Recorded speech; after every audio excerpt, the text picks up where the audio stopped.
অন্নহীনে অন্নদায়িনী দয়াময়ী তুই যে মা অন্নপূর্ণা।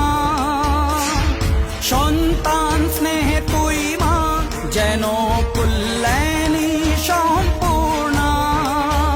তোর কথা যেন মন্ত্রোচ্চারণ, বজ্র সম কঠিন অনুশাসন।